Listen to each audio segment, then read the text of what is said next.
इसमें तेजस्वी जी की क्या कहना है। दूर जाने से हमारी दिक्कतें के कारण माँ बाप नहीं जाने देते हैं। हर जगह सड़कों पर एक्सीडेंट होती रहती है। तो क्या ये करेंगे, हम लड़कियों को रोजगार देंगे तो क्या इसका हक मिलेगा हमें? क्या देंगे तेजस्वी यादव लड़कियों का रोजगार? क्या कहना है इस पे इन्हें? और उसको शौक, बेटी का, हर बेटी का शौक रहता है सर कि वो पढ़े लिखे। उसको भी आजकल है जिसके बाप नौकरी है, उसी के बेटा भी नौकरी है, उसी की बेटी की भी नौकरी। आज महिला संवाद कार्यक्रम के मुख्य अतिथि नेता प्रतिपक्ष तेजस्वी यादव जी और यहाँ पे उपस्थित सभी माताएं बहनें एवं मीडिया कर्मी पदाधिकारियों को अभिवादन करती हूँ।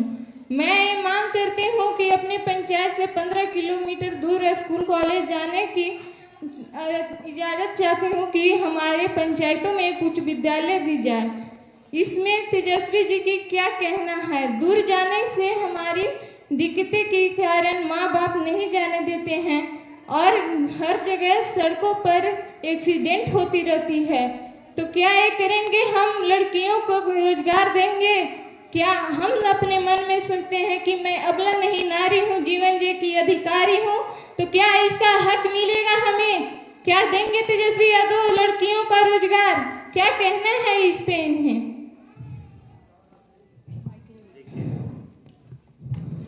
आपका सवाल है कि आपके यहाँ स्कूल होना चाहिए, पास में, ज़्यादा दूर नहीं होना चाहिए। आप एक लिखित में हमको दे दीजिए कहाँ चाहिए। जी, हम लोग विपक्ष में हैं। आने वाले विधानसभा में ज़रूर हम लोग सवाल पूछेंगे सरकार से। और जहाँ तक नौकरी की बात है, हमने 17 महीने में 5 लाख नौकरियाँ दी, उसमें बिहार की भी महिलाओं को भी नौकरी मिला है, केवल पुरुषों को नौकरी नहीं मिला है। तो हम लोग तो आए ही आप लोगों के लिए हैं ताकि आप लोगों के साथ आर्थिक न्याय किया जाए, पढ़ाई, दवाई, कमाई, सिंचाई, आप लोगों को व्यवस्था मिले, नौकरी रोजगार मिले, है ना। तो आप कितना पढ़ रही हैं, कौन सी क्लास में? 12 तक पढ़ चुके हैं। इसके अलावा दूर होने के कॉलेज दूर होने के कारण हम स्कूल नहीं जा पाते हैं। स्कूल नहीं, आपको कॉलेज चाहिए ना जी, तो डिग्री कॉलेज नहीं होगा। जी, ठीक है, तो आप जो भी जरूरत है लिखित में हमको दे दीजिए, है ना। आपने माई बहन मान योजना जो घोषणा की है, इस पे हमारी माता बहनों ने बहुत प्रसन्न हुए, लेकिन हम चाहते हैं कि प्रखंड और जिला के कार्यकर्ताओं द्वारा गांव गांव में कही जाए, सबको ये बताई जाए कि माँ बहन योजना सबको अच्छी लगती है और इन्हें दूर दूर तक फैलाने की आवश्यकता है। ठीक है, शुक्रिया आपके सुझाव। धन्यवाद, बहुत बहुत धन्यवाद। जय हिंद, जय भारत। एक्चुअल में ये 12th कर चुकी हैं लेकिन कॉलेज नहीं जा पा रही हैं क्योंकि इनके पिताजी इनको भेजना नहीं चाह रहे हैं और बहुत सारी बच्चियों का ये प्रॉब्लम है, वही वो कहना चाह रही थी। असल में डिग्री कॉलेज का जो सरकार का नियम है, हर एक अनुमंडल में एक ही कॉलेज है जो नियम है जी, तो उस पर हम लोग सरकार से बात करें। हमारे बीच में कुछ जीविका की दीदी लोग हैं, वो परेशानी अपना कुछ बांटना चाह रही थी। कोई जीविका की बहन बात करना चाह रही थी, आप लोग बता रही थी। जीविका दीदी बोलना चाह रही थी कुछ, आप जीविका से हैं?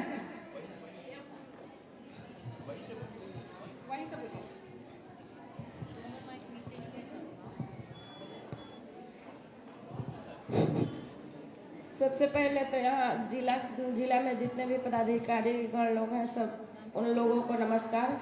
नेता प्रतिपक्ष तेजस्वी यादव जी को मेरे तरफ से हार्दिक अभिनंदन और नमस्कार करती हूँ। मैं जीविका से आई हुई हूँ और मैं पंचायत सीएम हूँ। जीविका मतलब 16 समूह को मैं लेखांकन करती हूँ।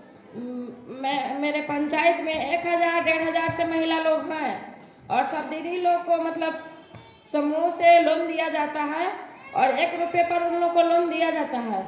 और जब दीदी लोग नहीं भरती हैं, मैंने भरती है लेकिन थोड़ा सा उनको टाइम तो देना चाहिए ना। जब नहीं देती हैं तो उनको प्रेशर पर प्रेशर, जब सरकार को देना है तो दीजिए और उनको इतना प्रेशर मत दीजिए। उनको यहाँ तक कि कोर्ट कचहरी पुलिस थाना सब उनको करवा देता है लोग। और हम लोग जो सीएम हम लोग कार्यकर्ता हैं, हम लोग को धमकी दिया जाता है कि आप सही से काम करिए, नहीं तो काम से निष्कासित कर देंगे।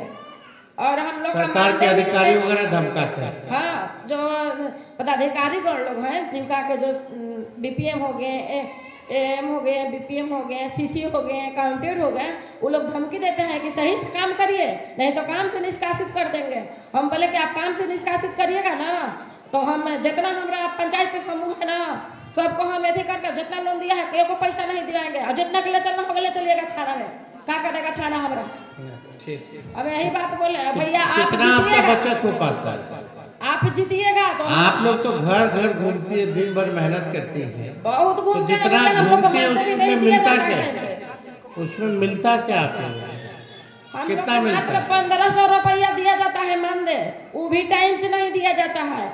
एक दिया जाता है दशहरा में और दूसरा मार्च को लॉन्च आप में। लोग चाहते हैं कम से कम एक रकम फिक्स हो जाना चाहिए ना, हाँ, कम से कम राजकीय कर्मी का दर्जा या उस तरह नहीं, का हम व्यवस्था लोग- होना चाहिए।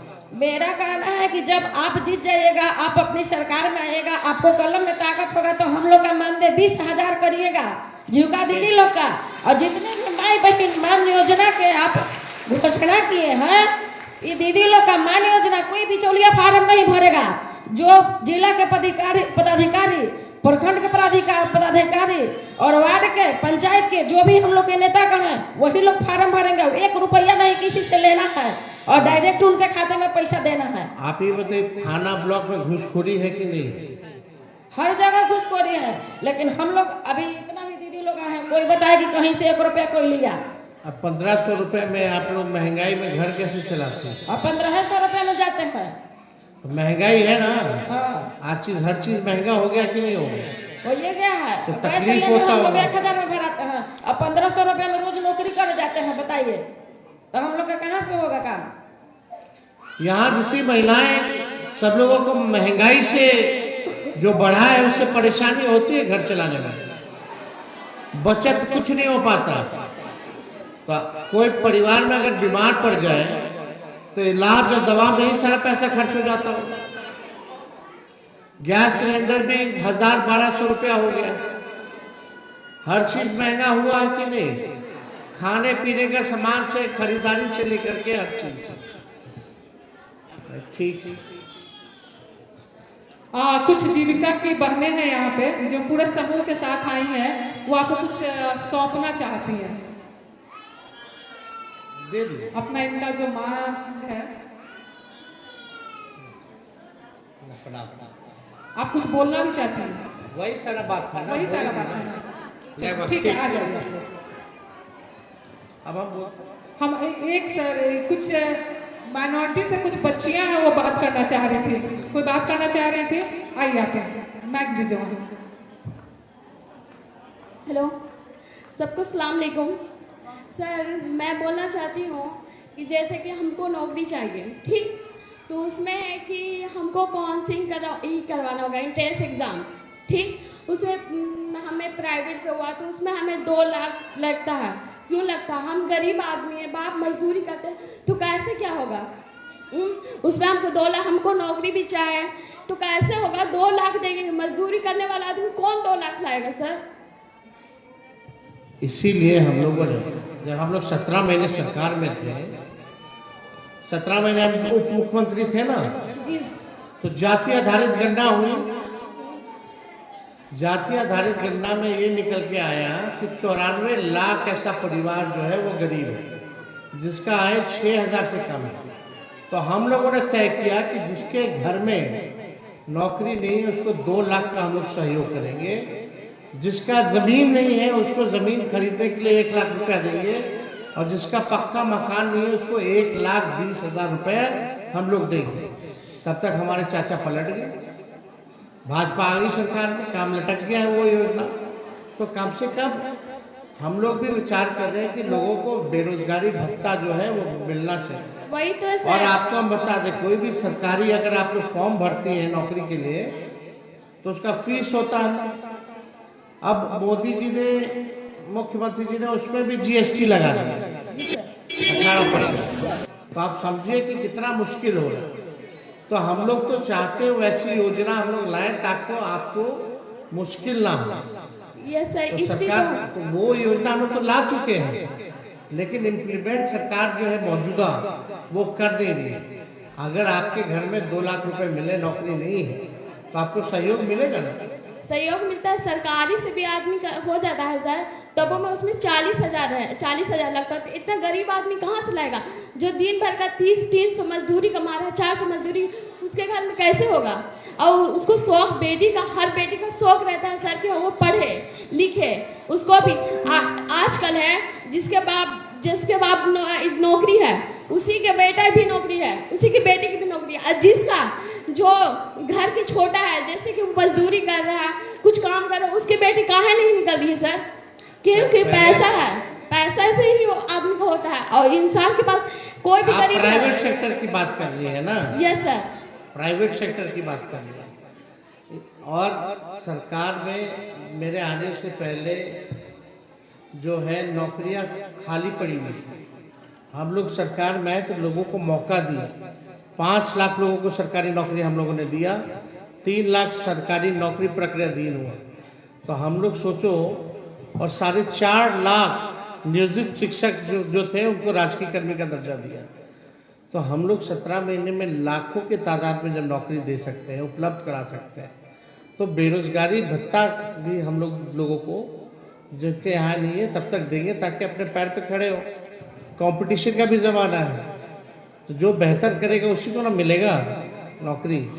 तो हम तो चाहेंगे कि बिहार में ज़्यादा से ज़्यादा अपॉर्चुनिटी मिले, और कारखाने खुले, और कंपनियां आए, IT कंपनियां आए, हर चीज़ हो, ताकि जो है रोजगार की अपॉर्चुनिटी बढ़े।